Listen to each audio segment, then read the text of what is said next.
ఒకవేళ అమెరికా అకస్మాత్తుగా కోపంతో రష్యాపై వేలాది అణుబాంబులు వేసి రష్యా అధ్యక్షుడు సైన్యం నగరాలు అన్ని నాశనమైతే ఏమవుతుంది? ఇలాంటివి జరిగే అవకాశం ఉందని రష్యా ముందే ఉంచింది.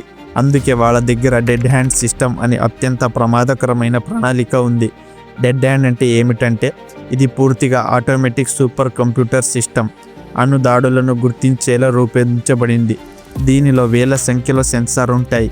ఇవి అణువేళ్లలో రేడియేషన్ స్థాయిలు, భూకంప తరహా కంపనాలు వంటి విషయాలని గుర్తిస్తాయి.